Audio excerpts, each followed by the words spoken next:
Chapter 1. Cracks in a Perfect Family. Frank O'Connell sat at the kitchen table, a half-drained mug of black coffee in front of him, staring at the faint swirl of cream that hadn't yet fully dissolved. The morning sun slanted through the blinds of their suburban Chicago home, painting stripes across the granite countertop.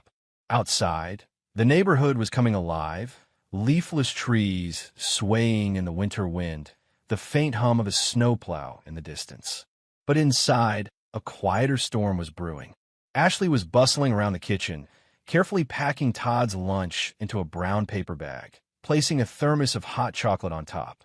She hummed a Christmas tune softly under her breath, her attention clearly elsewhere. Frank watched the way her movements were precise, almost mechanical. She had always been meticulous, but lately it seemed like every little action carried an unspoken message. Control, approval, perfection. "Morning, Dad," Todd mumbled as he shuffled into the kitchen in his faded pajamas, rubbing his eyes. He looked smaller somehow, hunched over in a way that made Frank's chest tighten. "Hey, buddy," Frank said gently, ruffling the top of Todd's hair. "Did you sleep okay?" Todd shrugged, eyes down at the floor. "Fine, just fine," Frank pressed, trying to keep his tone light. But there was an edge, a weight behind his words. He had noticed the change over the past few months, the quietness, the hesitancy, the way Todd avoided looking him in the eyes sometimes. Todd shrugged again, and this time Frank caught the faint tremble in his shoulder. Ashley handed Todd his lunch and thermos, then kissed the top of his head. "You're going to have a great day," she said brightly, though her eyes didn't quite meet Frank's. "Remember, Grandma Krista's expecting you on Friday for the Christmas celebration." Todd flinched slightly at the mention of his grandmother's name. Frank noticed. "Yeah, okay," Todd murmured, grabbing his backpack. Ashley smiled at him, oblivious, or maybe indifferent, to the shadow that passed across his face. As soon as Todd disappeared toward the front door, Frank's jaw tightened. "Ashley," he began, but she was already washing her hands at the sink, humming. He let it go for the moment. Confrontation in the morning never ended well. He grabbed his coat and decided to do something he had been meaning to do all week. Take Todd out for hot chocolate, just the two of them. A small gesture, but Frank knew it might be the only window he had to reach his son. By the time they arrived at the little cafe 2 blocks from their house, Todd was quiet, staring out the frosted windows at the snow-dusted street. Frank ordered 2 hot chocolates, extra marshmallows, and they sat down at a corner booth, the hum of the cafe around them. Todd poked at his marshmallows with a finger, pushing them around in the mug like they were pieces of a puzzle. "Dude, do I have to go to Grandma's for Christmas?" he asked softly, eyes still fixed on the mug. Frank felt a pang in his chest. He picked up his mug and wrapped his hands around the warmth, trying to steady himself. "You don't have to say anything you don't want to, Todd," he said gently. "But you don't want to go?" Todd shook his head, small and hesitant. I don't like it there." Frank's throat tightened. "What do you mean?" Todd glanced up, eyes wary. She makes me do stuff. And Bobby, they laugh. Sometimes his voice trailed off, and he looked down again, fingers twisting the edge of his sleeve. Frank swallowed hard, feeling a mix of anger and helplessness. His son was shrinking before his eyes, and there was little he could do to shield him from the insidious ways Ashley's family operated. "It's not your fault, Todd," he said softly, "and you don't have to do anything that makes you uncomfortable." Todd leaned against him for a moment, small and fragile, like a bird seeking shelter from a storm. Frank wished he could take away all the fear, all the tension that had crept into his son's little body. After a while, Todd said quietly, "I wish we could just stay home. You and me." Frank smiled faintly, brushing back a strand of his son's hair. "Me too, buddy. Me too." He wanted to promise him that everything would be okay, but he knew the reality was far more complicated.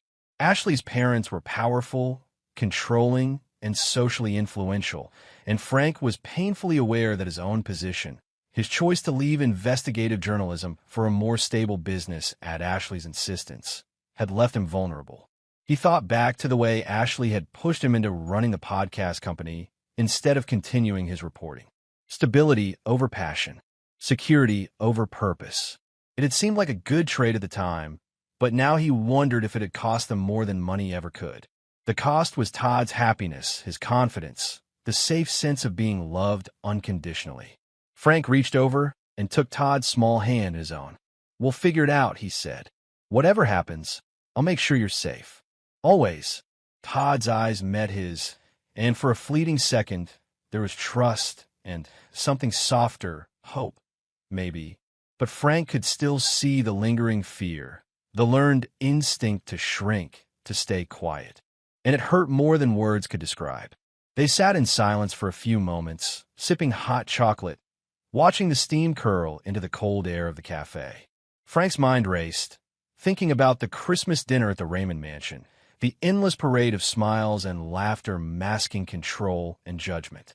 He thought about the way Todd's small shoulders bore the weight of adult expectations, how Ashley seemed to prioritize her parents' approval over the well-being of her own child.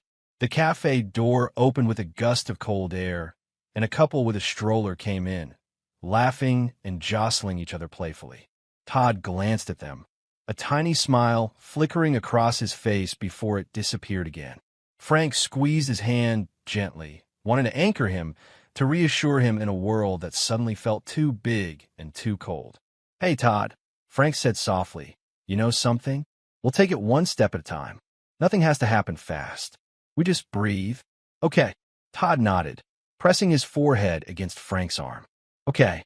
Frank watched him, heart aching, aware that this was only the beginning of something far bigger than either of them had imagined. The cracks in what had seemed like a perfect family were already showing, and he could feel the first real tremors of the storm to come. He made a silent promise to himself. No matter what, he would protect his son.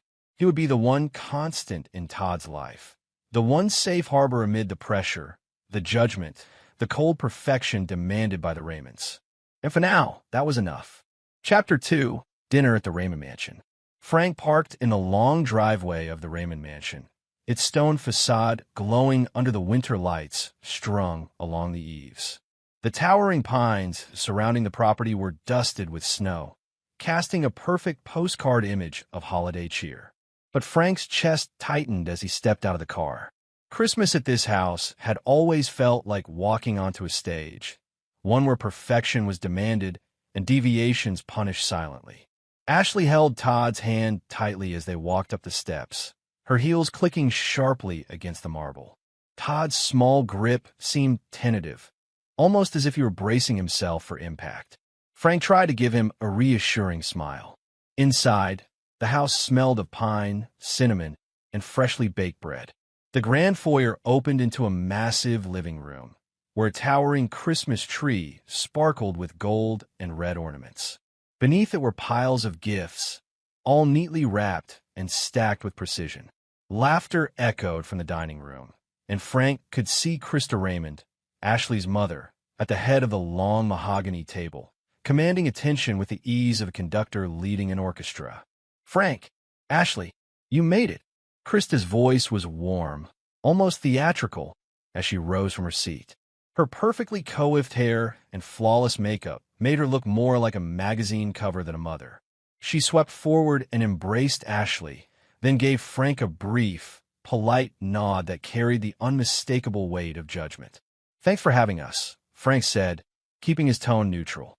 Krista's eyes flicked briefly to Todd. "And this must be our little guest of honor," she said sweetly, though there was a subtle edge in the way she emphasized guest. Todd shrank slightly, mumbling a hello. Bobby, Ashley's younger sister, chimed in from across the table, pulling Todd into a show and tell of her own children's accomplishments. "Oh, Frank, Todd, you have to see what Julian got for his robotics project. And Lucy's ballet recital. Did I tell you she won first place?" Bobby beamed, oblivious to Todd's discomfort. Todd shuffled in his chair, trying to make himself small. Frank could see the panic building in his son's eyes, the way he avoided looking at the other children. They were laughing and showing off their shiny new toys, while Todd had brought only a small, worn action figure tucked under his arm. Frank's stomach twisted. Krista leaned in toward Todd, her smile tight. "Todd, darling, have you thought about getting a tutor? Just to keep up with your cousins?" Ashley nodded silently, not saying a word to defend her son. Frank felt a flare of anger and disbelief.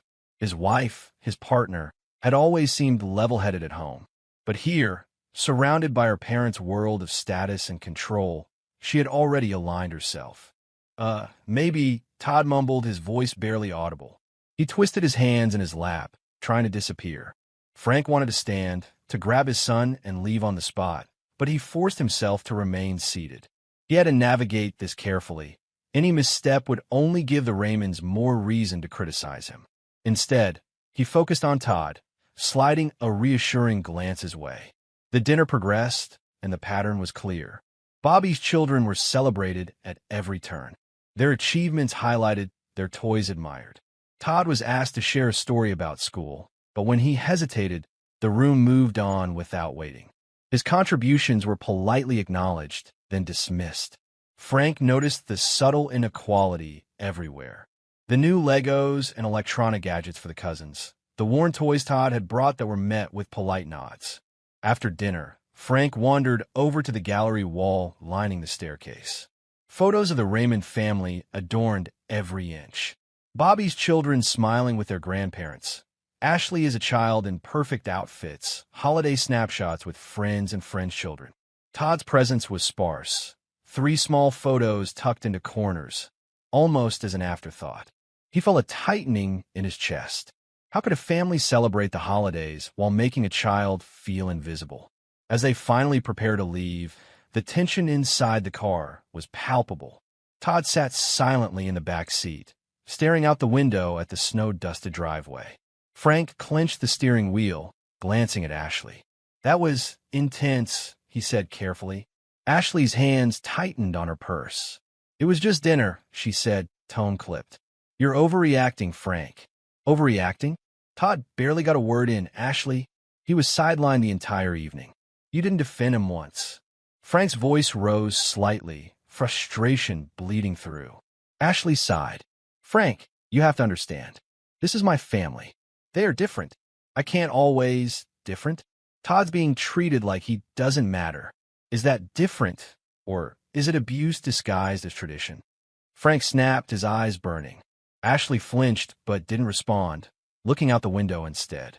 Todd shifted in his seat, his small voice trembling. I don't want to go to Grandma's for Christmas." The words hung in the air, heavier than any argument. Frank's heart ached. He glanced at Ashley, hoping to see even a flicker of concern, but her gaze was distant. The cold perfection she had always admired in her parents seemed to have overtaken her entirely. Frank exhaled slowly, trying to steady himself. He reached back, placing a hand over Todd's small shoulder. "We'll figure it out, buddy," he said softly. "I promise." Todd leaned into him slightly, seeking reassurance, while Frank cast a silent glance at Ashley. The cracks in what should have been a warm, supportive family were wide and obvious, and Frank realized that protecting his son would require more than subtlety or hope. It would require strategy, vigilance, and courage he didn't yet know he fully possessed. For now, all he could do was drive home in silence, letting the snow fall past the windows as Todd whispered quietly, "I don't want to go, not there." Chapter 3, Christmas Shopping Explosion. The glass doors of Nordstrom slid open with a soft whoosh, and Frank followed Ashley and Todd into the warm, fragrant chaos of the department store. Holiday music, cheerful, relentlessly upbeat, echoed through the high ceilings, mingling with the clatter of shoes on polished floors and the chatter of shoppers. Store displays glittered with ornaments, lights, and mannequins dressed in festive attire, each mannequin seeming to mock Frank's quiet panic as he noticed Todd clutching a small, plain sweater. Ashley strode ahead with her mother, Krista, and her sister, Bobby, toddling along behind them like they were leading a parade. Frank tried to keep up, but the way they moved in tandem, chatting, laughing, coordinating, already plotting purchases, made him feel like an intruder in his own family.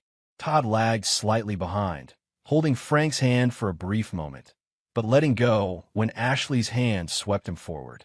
"Come on, Todd," Ashley said brightly. "Let's find the perfect outfit for the Christmas party." Her smile was wide, but Frank could see the underlying pressure behind it. Todd's small shoulders slumped. He opened his mouth, wanting to intervene, but the words caught in his throat. Instead, he took a deep breath and followed, his journalistic instincts kicking in. Observe first, act carefully. They stopped at a display of children's formal wear. Velvet dresses, crisp button-downs, tiny suits with satin ties. Bobby immediately pulled out her phone, snapping pictures of her children in miniature tuxedos and sequin dresses. "Oh my gosh, Julian looks amazing in this," she exclaimed. "Lucy will match perfectly. I'm telling Mom we need to buy both outfits today." Todd looked at the clothes, then at Frank, uncertain. "Do I have to wear something fancy?" he asked softly. "Yes, honey," Ashley replied, brushing a stray lock of hair from his forehead. "You have to look perfect for the party. Grandma Krista expects it." Frank felt a flash of anger. "Todd isn't a prop, Ashley. He's your son. You're dressing him up for what? So your mother can parade him around like another accessory." Ashley paused, eyebrows lifting, her voice sharpening. "Frank, don't start. You know how important this is. Some of us have standards, and some of us, well, don't know how to present a family properly." Frank's jaw tightened. "Standards? You mean laughing while your mother humiliates our son? You watch him shrink in front of you, Ashley. You saw how he looked at those kids and their toys. And you, smiling while it happened." Ashley's face turned red. "How dare you? You think you're perfect because you grew up poor? Because you didn't have a silver spoon in your mouth? Don't." Frank's voice cracked slightly, his frustration boiling over. "This isn't about money. This is about our child being treated like he doesn't exist." Todd tugged at Frank's sleeve. "Daddy," he whispered, voice small, almost pleading. Frank took a deep breath and knelt down to Todd's level. "I know, buddy. I know it's hard, but it's not your fault." Ashley huffed. "You're just jealous, Frank. You've always been jealous of my family, their wealth, their elegance. Maybe if you made more money, Todd would have more and more of everything." Frank's hands clenched into fists. He could feel the tension building in the space between them, an invisible wall that seemed to press down on Todd's tiny frame. "Jealous? No, Ashley. I'm furious because you laugh while they treat our son like a prop, and you pretend it's all normal. This isn't about money. This is about kindness, respect, and love." Bobby clapped her hands together. "Wow, you two are intense. But let's focus on the shopping. Look at this coat, Todd. Wouldn't it be adorable on you?" Todd shrank further into himself, staring at the ground. He fidgeted with the hem of his old sweater, ignoring the colorful display. Frank wanted to scoop him up right there and leave. The sight of Todd so small and overwhelmed, combined with Ashley's calm complicity, sent a cold wave through him. "Enough," Frank said sharply, standing and turning toward Ashley. "I can't watch this anymore. Todd isn't a project for you or your mother. He's our son, and he deserves better than this." Ashley's eyes flashed. "And I can't watch you sulk about everything, Frank. You think I'm a villain? I'm just doing what's expected. You don't understand the way my family works." Frank shook his head, voice rising. "No, Ashley. I understand perfectly. I see it, and I see how you choose status over your child. I see you laughing while they diminish him. I see Todd's face, shrinking, terrified of his own family. And you call that doing what's expected?" Ashley's lips tightened. "You think you're the only one who cares about Todd?" "Yes," Frank said, exasperation cracking his voice. "Because right now, I'm the only one trying to protect him." Todd looked between them, eyes wide and uncertain. He stepped closer to Frank instinctively, seeking shelter in the only person he felt he could trust. Ashley's face contorted with frustration. "I'm taking him home," she snapped, grabbing his hand without another word. Bobby followed, still clicking photos, oblivious. Frank's heart raced. Ashley, wait. But she had already stormed toward the elevators, dragging Todd with her, her heels clicking sharply against the polished floor. Frank stood frozen for a moment, watching them disappear. He felt the crushing realization settle over him. He was losing control over his own family, losing influence over decisions that mattered most, decisions about the safety and dignity of his son. He took a deep, shuddering breath, the cold reality of the situation settling into his bones. He could argue, he could plead, he could shout, but for now, all he could do was follow and start figuring out how to reclaim the space that had been stolen from him and Todd. The sounds of the bustling store, The cheerful music, the laughter of other families, the chime of cash registers felt distant, almost surreal, as Frank walked toward the exit. He was aware of the weight pressing down on him. The fight was only beginning, and he could feel the first real cracks in what had seemed like a manageable situation forming into a looming storm. As he stepped out into the cold air of the Chicago evening, he closed his eyes for a brief moment, thinking of Todd. His son's small voice, timid and trembling, echoed in his mind. "I don't want to go to Grandma's for Christmas." Frank's chest tightened. That fear, that instinct to shrink away, would haunt him until he found a way to protect his son. And he knew, deep down, that this fight was only getting started. Chapter 4. Frank's Strategic Move. Frank paced the living room of their suburban Chicago home, the soft glow of the Christmas tree casting shadows across the walls. Outside, snow fell quietly, settling in delicate layers on the driveway and the rooftops of neighboring houses. Inside, however, tension thrummed like a live wire. His phone buzzed and vibrated incessantly, a stream of unanswered calls and texts from Ashley and her parents. Every time he tried to call Todd, the line went straight to voicemail, or worse, Krista's clipped voice on the other end. "Frank, your calls are inappropriate." "Todd is fine. Thank you." "Fine," Frank muttered bitterly under his breath, slamming the phone onto the counter. Nothing felt fine. He could sense the danger, the subtle undercurrent of control and manipulation that had always existed in the Raymond household, but now it was magnified. Christmas Eve, the one night that should have been warm and safe, had turned into a minefield. He ran his hands through his hair and exhaled sharply. This wasn't the time for panic. He had to think, strategize, prepare. First, he made a call to David, his old editor at the Chicago Tribune. The line clicked before David's familiar, gruff voice answered. "Frank? Mary, wait, it's late, everything okay?" "David, I need advice. Something's happening with my son, Todd. Ashley and her family. I can't reach him, and I'm worried." Frank's voice was low, tense. There was a pause on the other end. "Okay, slow down. Tell me what you know. No assumptions." Frank outlined the events of the past weeks. The favoritism at the Raymonds, Todd's withdrawal, the Nordstrom incident, and the unanswered calls tonight. David listened, occasionally asking clarifying questions, then said, "You've got a child in a potentially abusive environment, Frank. You need evidence. Document everything. And don't go in recklessly. You know how fast things can get twisted." "I know," Frank muttered. I can't wait anymore." David sighed. "Gather proof, and reach out to a lawyer immediately. Don't try to handle this alone." Next, Frank called Mark, a longtime lawyer friend who had helped him with smaller legal matters. The line connected quickly, Mark's voice calm and reassuring. "Frank, what's going on?" Mark asked. "I need advice. Emergency custody. Something's wrong with Todd. I don't have access tonight, and Krista is blocking me." Mark's voice hardened. "Listen, Frank, first thing tomorrow, we file for temporary custody.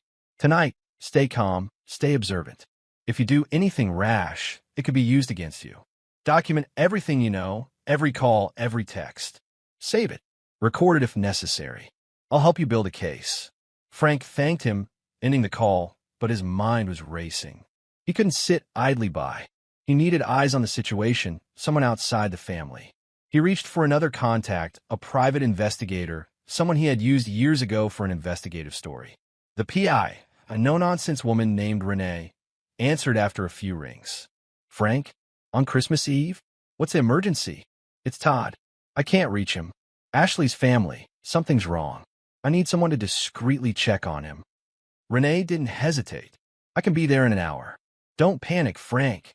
I'll handle it professionally, quietly. No drama." Frank hung up and sank into the couch, feeling the weight of the night pressing down on him.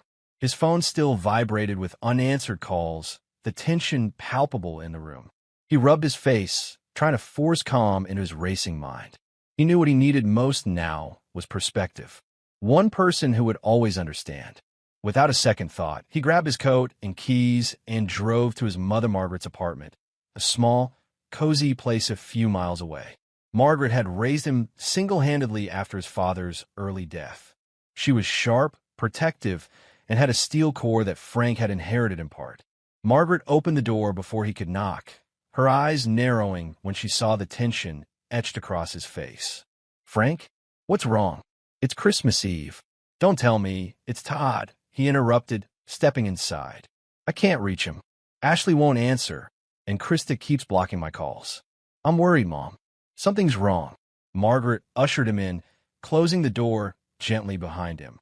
"Sit down," she said firmly, leading him to her worn but comfortable sofa. She poured him a cup of tea, the aroma soothing yet grounding. "Tell me everything from the beginning." Frank recounted the last few weeks. The Raymond family's subtle cruelty, the Nordstrom incident, Todd's withdrawal, and the events of today. Margaret listened quietly, her expression unreadable, then finally spoke. "Frank, first breathe. Panicking won't help Todd. Second, observe. Document everything. Third, prepare. You're not powerless. You're his father. You can act strategically. Frank's voice faltered. "I feel like I'm losing him. Like I'm already too late." Margaret placed a steady hand on his shoulder. "You're not too late. I got $5,000 saved up for emergencies. Take it. You'll need it for legal fees, professional help, anything necessary. But remember this, Frank. Calm, observe, document. Don't let emotions dictate your actions tonight. Every move must be precise." Frank exhaled, letting the warmth of her support sink in. "Thank you, Mom. I don't know what I'd do without you." "You do fine," Margaret said, a faint smile tugging at her lips. "But even the strongest need guidance. You've got Todd, and that's what matters. Plan, protect, and act." Frank nodded, sipping the tea she offered. The warmth seemed to seep into his bones, giving him a clarity he hadn't felt in hours. He thought about Todd curled up at home, or wherever Ashley had taken him, small, vulnerable, needing him. He couldn't fail. When he left Margaret's apartment, he felt a grim determination settle over him. He returned home, laying out his plan. Keep detailed records of calls and texts. Note any suspicious behavior from the Raymonds. Prepare for the possibility of immediate legal action, and coordinate with Renee to get eyes on Todd. Every decision had to be deliberate, every move precise. Frank stood by the window, looking out at the softly falling snow, the city's lights twinkling through the winter haze. He imagined Todd's small face, the fear he had seen in his eyes during the Nordstrom incident, and the shadow of discomfort from past family dinners. Protecting his son was no longer a passive responsibility. It was a mission, one that required strategy, courage, and unwavering resolve. He breathed deeply, feeling the tension in his shoulders ease slightly. He was ready. He would not let fear paralyze him. He would observe, document, and act. And tonight, Frank O'Connell would prepare for confrontation, not with anger, but with purpose. Chapter 5: The Inciting Incident.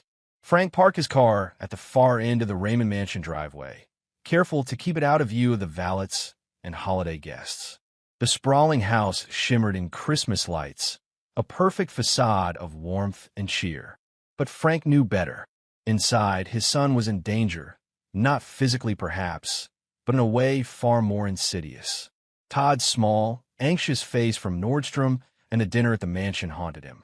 He pulled his coat tight, the chill of the Chicago evening biting through the fabric, and slipped quietly toward the side entrance, where the kitchen door often stayed unlocked for catering deliveries. His phone was ready in his coat pocket, recording audio discreetly.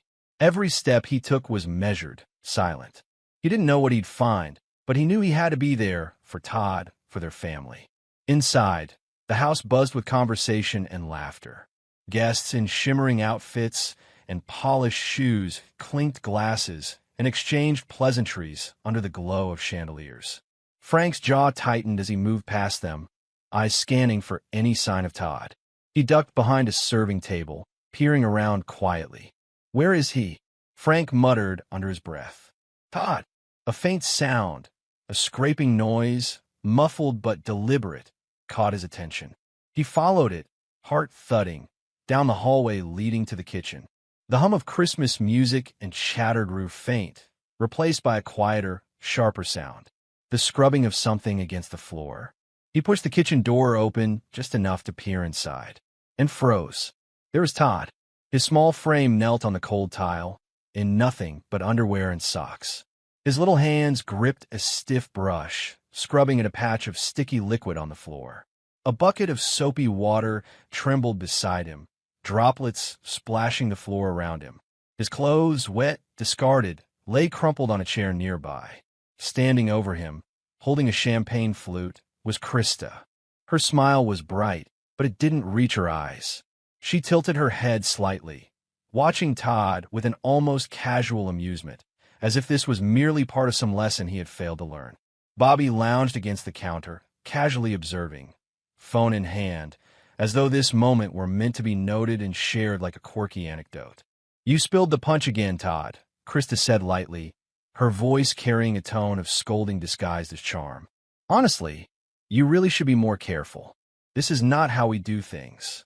Todd's small voice trembled as he answered, barely audible. I'm sorry." Frank's chest tightened, and his stomach lurched. Every instinct screamed at him to act. He pulled his coat tighter around himself and took a careful step into the room, keeping his phone recording. Todd looked up, wide-eyed, and for a moment, Frank saw the terror and helplessness mirrored in his son's gaze. Without hesitation, Frank removed his coat and wrapped it around Todd's trembling shoulders. The warmth of the fabric was a shield against the cold humiliation he had just witnessed. Gently, he scooped Todd into his arms, holding him close. Todd's small body pressed against him, seeking comfort. Ashley appeared at the doorway, her eyes wide with shock. "Frank, what?" Frank didn't answer her. He didn't need to. He could feel the heat of her panic, the realization that her careful orchestration of appearances had been disrupted.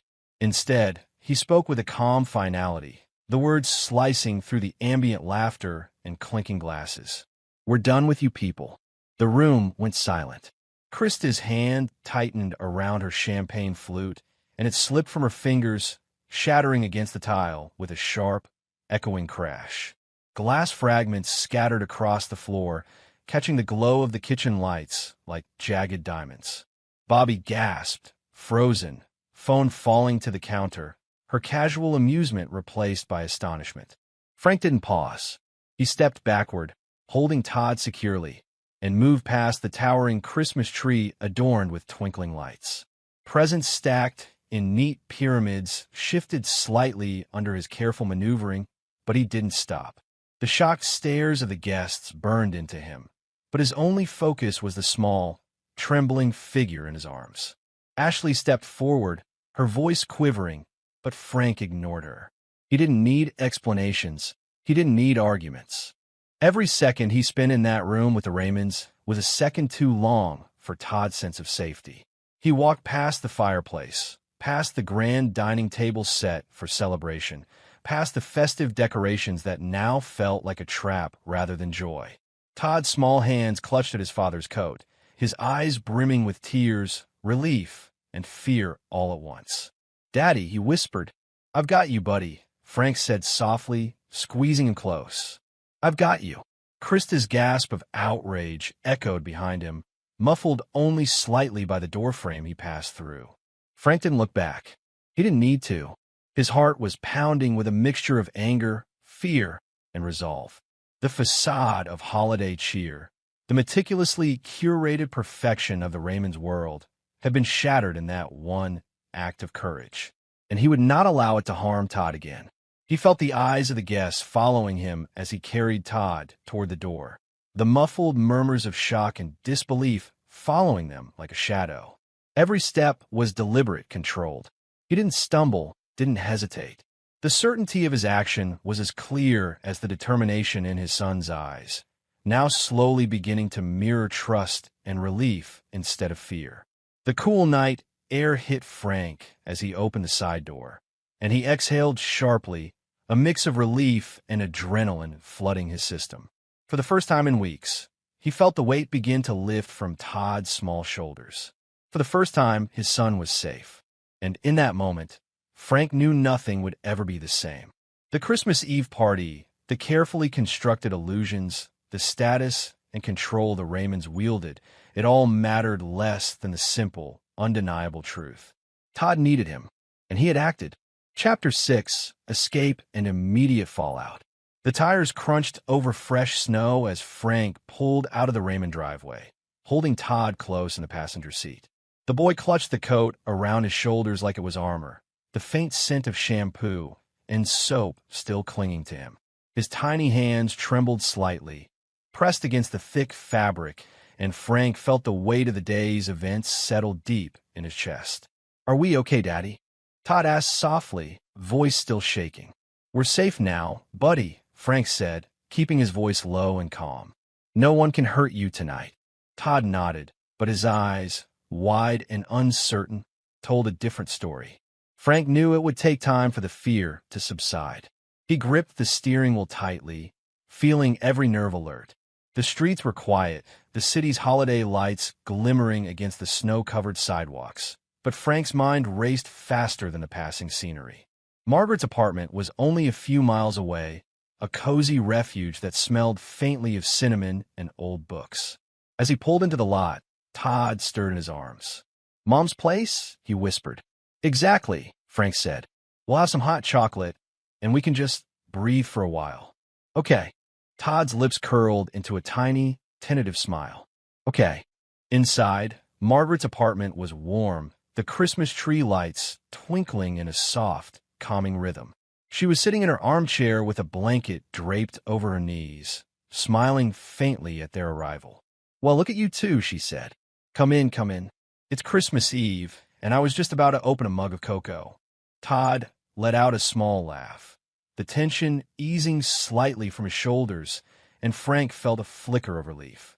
He gently set Todd down on the couch and wrapped him in a spare blanket Margaret had laid over the back. "Hot chocolate?" Margaret asked, already filling 2 mugs with steaming cocoa and marshmallows.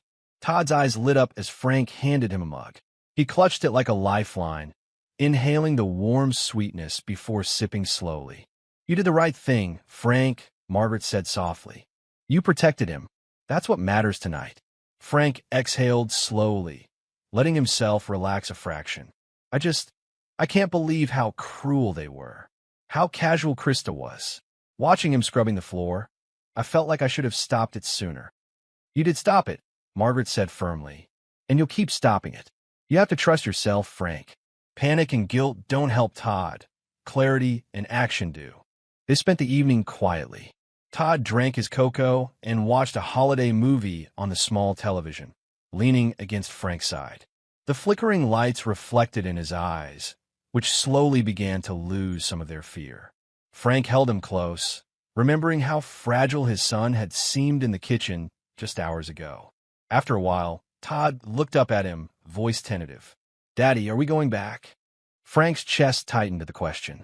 He placed a gentle hand on Todd's shoulder. "No, buddy, we're not going back. Not tonight. Not until it's safe and you feel protected. I promise." Todd let out a long, shaky breath and leaned into Frank's side. "Okay." Frank glanced at the clock, then reached for his phone. 47 missed calls.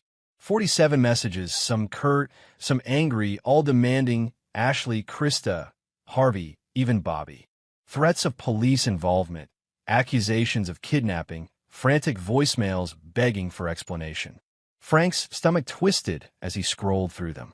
He ignored the anger and hysteria, focusing instead on what needed to be done. He dialed Mark, his lawyer friend, and spoke quickly but clearly, laying out the situation. "I need to file for emergency custody immediately. Todd's safe, but Ashley and her family are threatening and blocking access. I need the paperwork ready, ASAP." "Understood, Frank," Mark replied, voice calm but firm. "I'll draft the emergency petition. File it tonight. Protecting Todd is the priority. Stay put, stay calm, and document everything. I'll be with you every step." Frank hung up and set the phone aside, taking a deep breath. He looked down at Todd, who was now leaning against him, eyelids heavy, the mug of cocoa forgotten on the coffee table. The boy's breathing had slowed, the tension slowly draining from his small frame. "Time to rest," Frank murmured, wrapping the blanket tighter around him. Todd nodded, nestling closer. Frank could feel the faint rhythm of his heartbeat against his own, slow and uneven, a mixture of fear and relief. The chaos of the day still lingered, but for this moment, he could let his son feel safe. Margaret moved quietly around the apartment, preparing a small plate of cookies, her calm presence grounding Frank. She offered him a warm smile, as if to remind him that despite the storm, there was still hope, still control to be claimed through careful planning and protective action. Frank watched Todd's eyes flutter closed, finally surrendering to sleep. The small rise and fall of his chest was steady, almost serene, but Frank knew better than to mistake this peace for safety. The Raymonds would not give up easily. Ashley's fury would only grow, as would Krista's and Harvey's sense of entitlement. Every call, every message he had ignored for now, was a ticking clock, a reminder that this battle was far from over. Yet as he watched his son's features relax into slumber, Frank allowed himself a moment of quiet victory. Todd was safe for now, protected, loved, and in that, Frank found a small measure of strength to face the storm that was coming. The apartment was quiet, save for the faint hum of the Christmas tree lights and the soft ticking of the wall clock. Frank sat in the armchair beside the couch, watching over Todd like a sentinel, phone within reach, mind racing with strategy and next steps. He knew the night would not last forever. He knew the Raymonds would demand answers. He knew the lawyers and courts would become involved. But for now, in this small apartment filled with the warm smell of cocoa and cookies, his son slept. The relief in Todd's posture, the small easing of tension from his tiny body, told Frank that he had made the right choice, that his actions tonight had mattered. And though fear still lingered at the edges, fear of what Ashley and her parents might do, fear of legal battles and courtrooms, Frank allowed himself this brief, necessary peace. Todd was safe.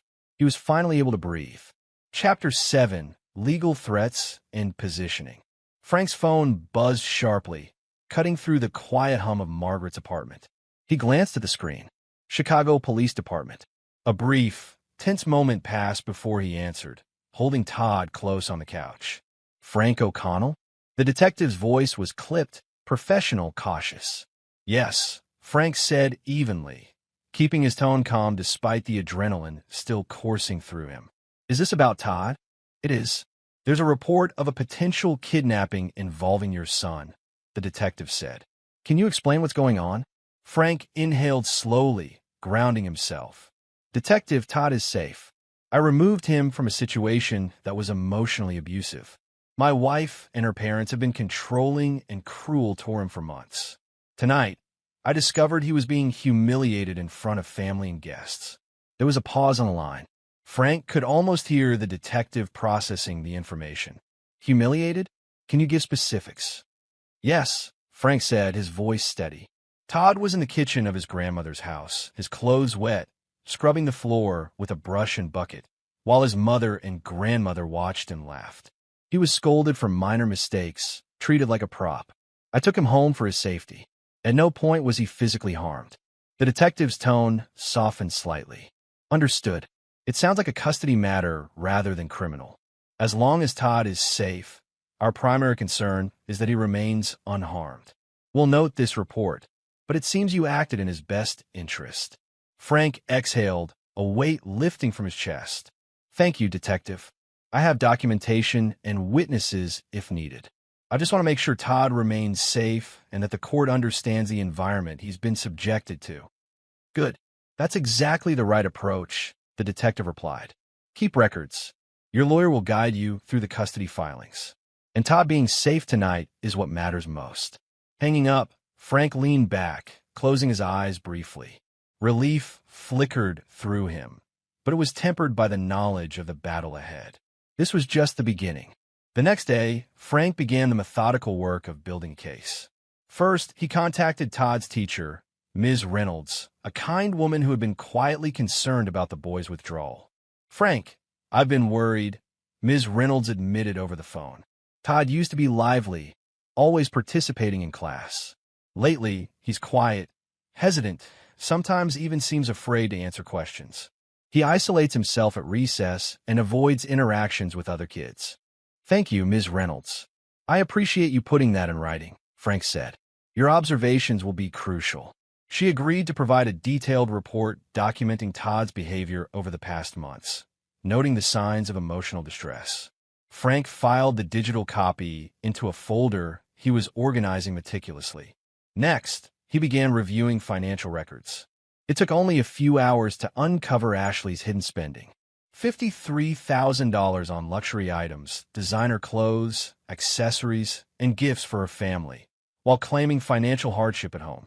The disparity shocked him, but he kept his reaction contained. This was evidence, facts to present clearly and unemotionally in court. The next lead came from Clara, the former Raymond housekeeper. Frank had contacted her discreetly, hoping she would corroborate his observations. "Frank, I was fired for defending that boy," Clara said, her voice edged with frustration and lingering guilt. "Krista called him a charity case, made him eat alone, refused him proper clothes. I can testify to all of it. I never saw physical abuse, but the emotional cruelty was constant. And Todd, he was terrified of them." Frank's heart tightened, but he maintained composure. "Thank you, Clara. Can you put your statement in writing?" "Sign." "Yes, I'll do it first thing tomorrow," she confirmed. With Clara's testimony, the picture of sustained emotional neglect and abuse began to form. Frank filed her statement into his growing dossier, each piece of evidence another brick in the foundation of a protective case for Todd. Finally, Frank obtained a DCFS report, sealed record from years prior, that detailed the Raymonds' treatment of a foster child. The report showed a pattern of emotional abuse, neglect, and manipulation eerily similar to the environment Todd had experienced.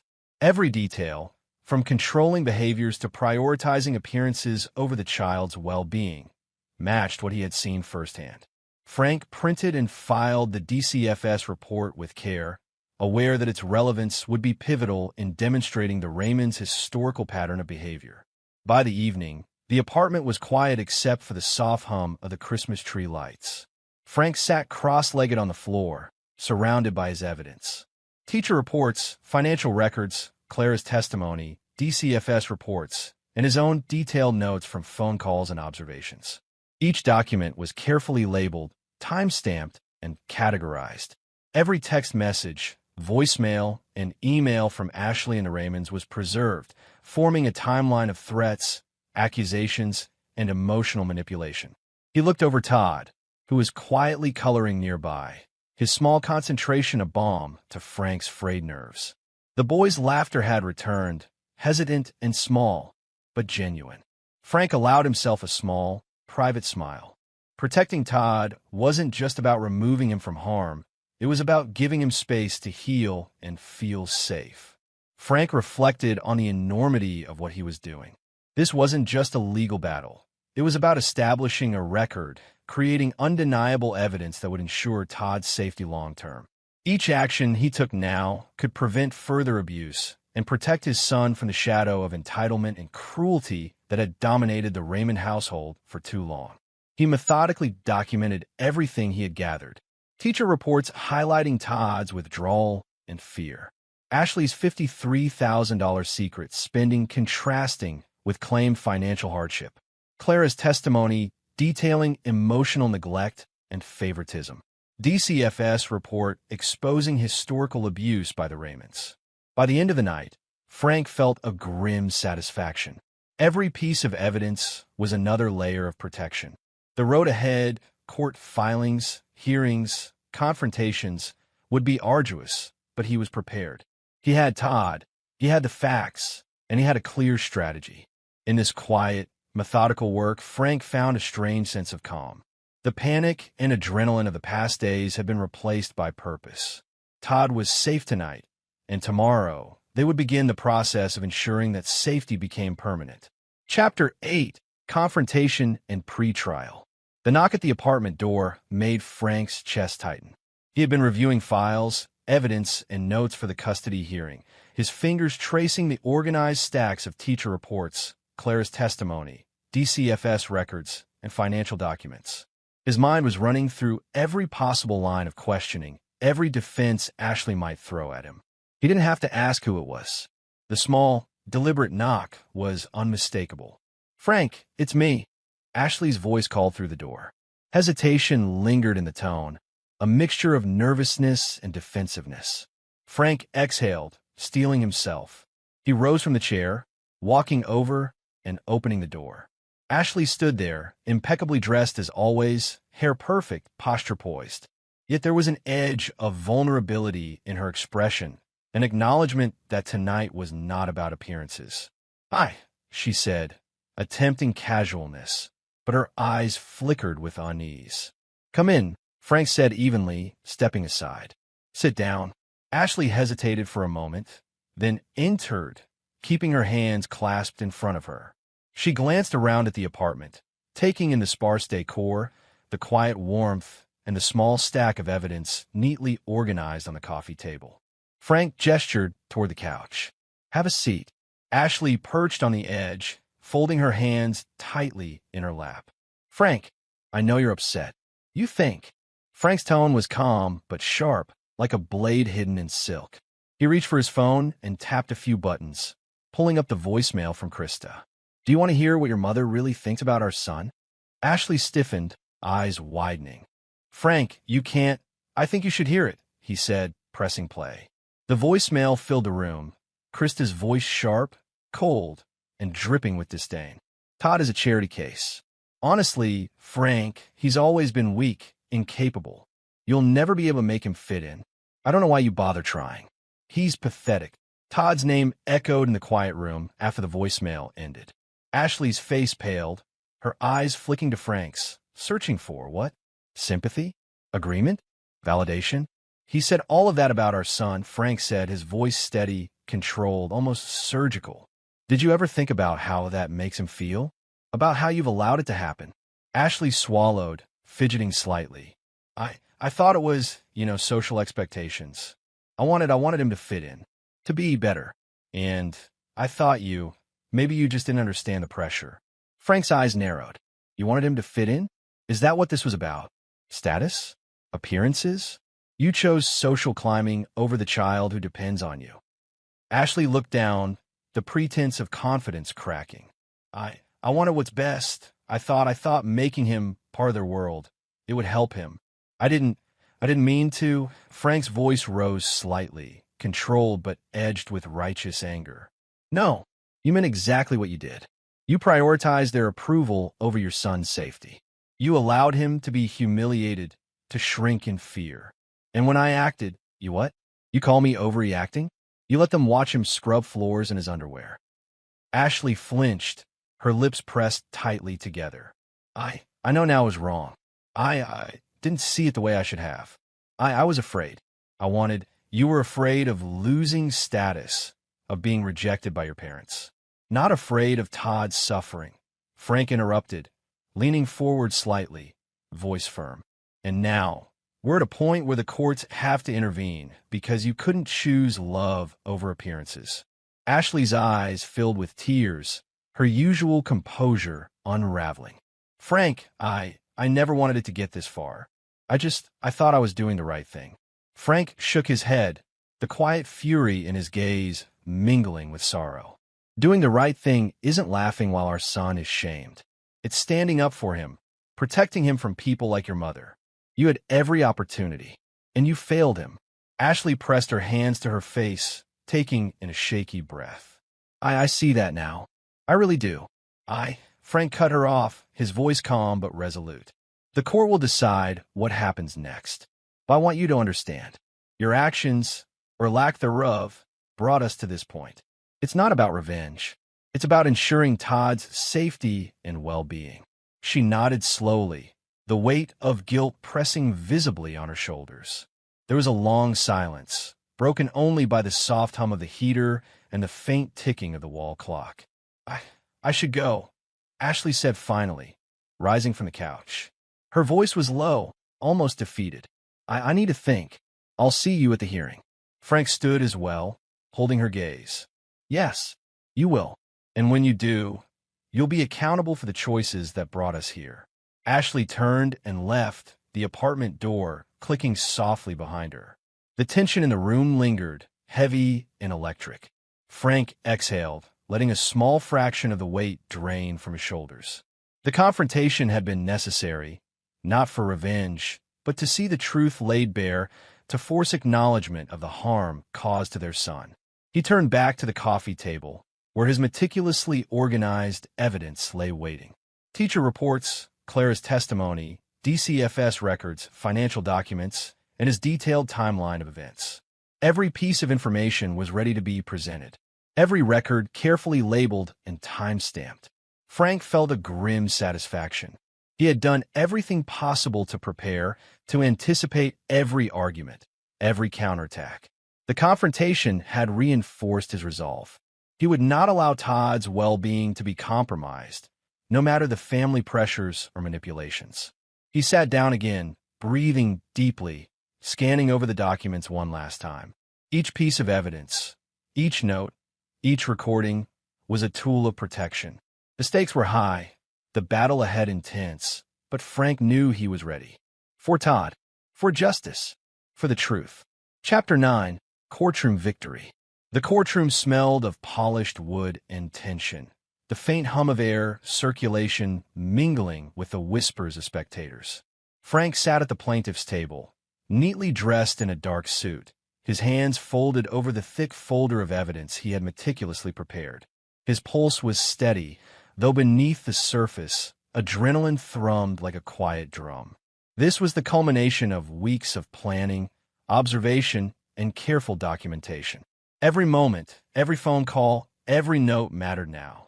Across the room, Ashley sat beside her attorney, her face pale and controlled, as if she were trying to convince herself she could remain unaffected.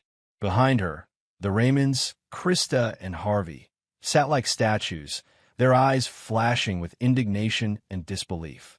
The air felt heavy, charged with the clash of familial pride against parental duty. The judge entered, a woman in her 50s with sharp eyes and a no-nonsense presence, and the courtroom settled. "Court is in session," she intoned. "We are here regarding the temporary custody of Todd O'Connell. Counsel, please present your case." Ashley's attorney rose first, his voice smooth and rehearsed. "Your Honor, the plaintiff, Frank O'Connell, has removed Todd from his mother's custody without warning, without consent. We contend that this constitutes parental kidnapping. Todd was never in physical danger, and this action has caused undue stress to the child." Frank sat quietly, listening, his hands still folded, letting the words hang. His pulse remained steady. He had expected this argument and was ready to dismantle it with evidence. When the judge turned to him, he rose calmly. "Your Honor, if I may." "Proceed, Mr. O'Connell," the judge said. Frank set his folder on the table and began systematically presenting the evidence he had gathered over the past weeks. He spoke clearly, without anger, letting the facts speak for themselves. First, he began, sliding photos across the table. These images document Todd's emotional state and the disparity in treatment between him and his cousins. You can see that he is isolated, often left out, while others receive attention and lavish gifts. He clicked a small button on his phone, playing a recording of Krista's voicemail, where she had disparaged Todd in clear, unambiguous terms. "This is a voicemail from my mother-in-law, taken without editing. You can hear her disdain for my son."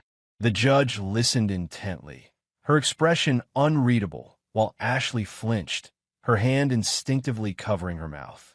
Frank continued. "Next, we have the testimony of Clara, the former housekeeper, who observed consistent emotional abuse and neglect. She will provide details of incidents, including enforced isolation during meals and derogatory language used against Todd." Clara took the stand and spoke with clarity and courage. "I watched Todd eat alone, called a charity case by Krista. I confronted her once, and I was fired for it. He was always fearful, shrinking under her gaze. No child should be subjected to this treatment." The courtroom murmured, some spectators nodding, others shifting uncomfortably. The Raymond's lawyer fidgeted, realizing the credibility of Clara's testimony could not be dismissed.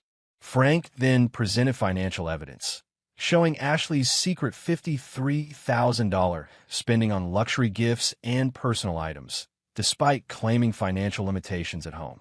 "Your Honor," he said, "these records show a clear pattern. a priority on status and appearances over the well-being of a child in one's care. Finally, he laid out the DCFS report documenting historical emotional abuse toward a foster child under the Raymond's care. The judge skimmed through the report, her eyes narrowing. Patterns of behavior in the past can be indicative of risk, she murmured, almost to herself. When all evidence had been presented, the judge allowed for a private conversation between Todd and herself. Frank watched as his son walked hesitantly to the judge's chambers, small hands fidgeting at his sides.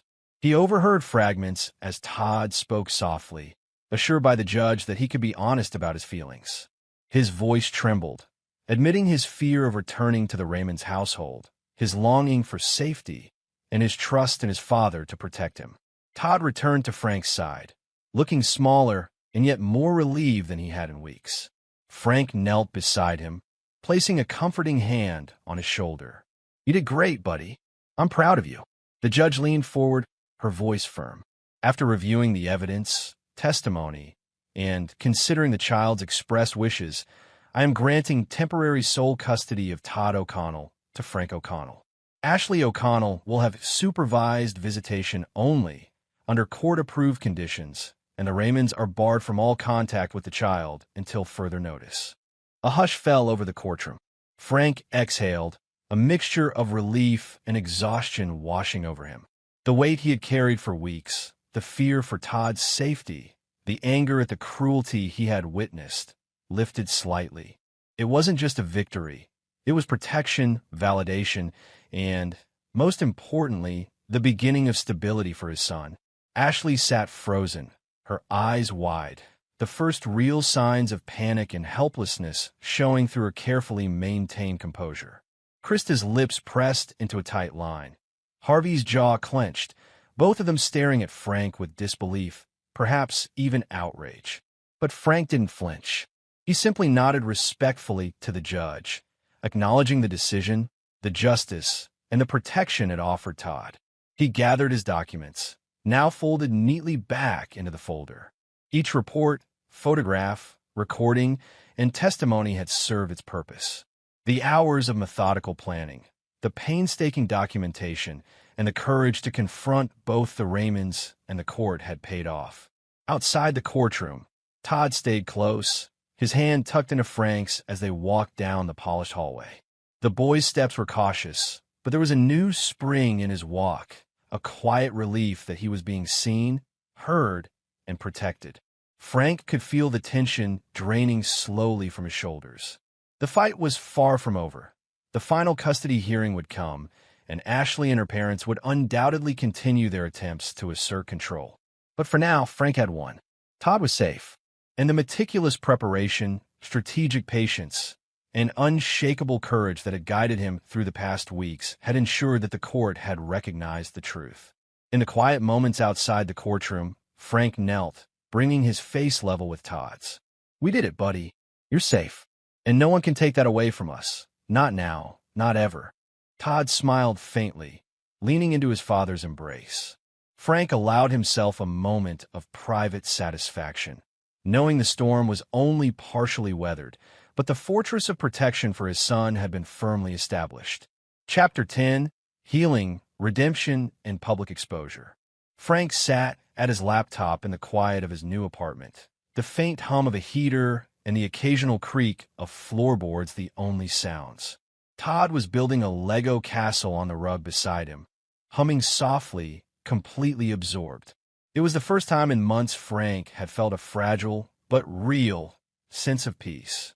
The custody battle was behind them, at least the first stage, and now he could focus on rebuilding. He opened his podcast editing software, staring at the empty timeline for a moment. This episode would be different. It wouldn't be a typical investigative piece. It was deeply personal, a careful chronicle of the abuse Todd had endured, the emotional manipulation of toxic families, and the silent complicity of adults who prioritized appearances over children. He typed a working title, "Protecting the Innocent, When Love Triumphs Over Power." As he began narrating, his voice steady, thoughtful, and calm, memories of the past year surged. Todd scrubbing the kitchen floor, Krista's laugh echoing in the house, the courtroom tension, and finally, the relief on Todd's face when the judge ruled in their favor. Each word he spoke carried the weight of truth, the raw, emotional energy of a parent who had fought for his child against all odds. When he pressed publish, Frank felt both exhilaration and fear. Would the public understand? Would they blame him? Or, worse, would the Raymonds' influence manipulate perception against them? The response was immediate. Within hours, downloads surged into the tens of thousands. Social media lit up with shares, comments, and personal testimonies from listeners who had experienced emotional abuse themselves. News outlets picked up the story. Anonymous interviews, headlines questioning the Raymond family's behavior, and hot takes on toxic parental favoritism circulated widely. Frank's phone buzzed incessantly. Notifications for interviews, emails from journalists, and inquiries from documentary producers crowded the screen. One in particular stood out, a reputable streaming service offering to produce a documentary based on Todd's story and the larger investigation of family abuse. He read the email aloud to Todd, who had momentarily set aside his Legos. "It's a show about people like you, buddy," Frank said softly. "People who need someone to protect them." Todd blinked, unsure. "Like me?" "Yes, like you," Frank replied. "You're helping others just by being brave. People will learn from your story." The documentary deal was finalized within weeks, further cementing the public exposure of the Raymond family.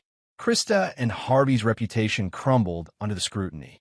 Articles detailed Krista's derisive voicemail, the preferential treatment of grandchildren over Todd, and the prior DCFS report showing patterns of emotional abuse toward a foster child. It was impossible to spin the story. The evidence was airtight. Meanwhile, Ashley began therapy. She entered cautiously at first, defensive and guarded, but gradually, the truth began to penetrate. She admitted to herself and to the therapist that she had prioritized status, wealth, and familial approval over the emotional well-being of her own child. It was painful to confront, but she faced it head-on. She also began the process of divorce, signing papers with a quiet determination. While she remained co-parenting Todd responsibly, she understood that reconciliation with Frank as a spouse was impossible. The healing process required distance, reflection, and accountability. Frank, for his part, focused on providing Todd with stability. He purchased a modest home in a quiet neighborhood, away from the suffocating influence of the Raymond family. The house had a small yard, space for Todd to play, and a sunny living room where father and son could read, build, and simply exist without fear or judgment. Todd thrived. His confidence returned slowly but surely. At school, he was no longer withdrawn. He asked questions, played with friends, and occasionally shared mischievous jokes with his father, whose laughter often filled the living room. Frank monitored his interactions with the Raymonds carefully. Todd refused to visit them unless an apology was sincere, a boundary they reluctantly acknowledged. One afternoon, Frank received an unexpected email from a woman named Emma. She explained that she had been a foster child in the past, and the podcast and documentary had inspired her to pursue mentoring and social work. She wanted guidance, advice, and perhaps a long-term mentorship. Frank smiled as he read her words. "Daddy, is she like me?" Todd asked, curious. "In a way," Frank replied. "She had a tough start, and she's looking for someone to guide her, someone to help her feel safe. Just like I helped you feel safe." Todd nodded solemnly, understanding the gravity even at his young age. "Can we help her?" "Yes," Frank said, a warm sense of purpose settling over him. "We can, and it's important, because love, Todd, beats power. Always." Evening settled over the small house, the Christmas tree lights twinkling faintly in the corner as Frank and Todd sat together. The world outside remained chaotic, with news cycles, emails, and the lingering presence of the Raymond family's influence. But inside this home, safety and love prevailed. Frank reflected on the past year, the fear, the courtroom battles, the sleepless nights, the careful documentation, and the sheer willpower it took to protect his son. He realized that one act of courage, One decision to prioritize Todd over social expectations had rippled outward, changing not only their lives, but also inspiring others. He glanced at Todd, who was now curled up in a blanket, reading a book with quiet concentration.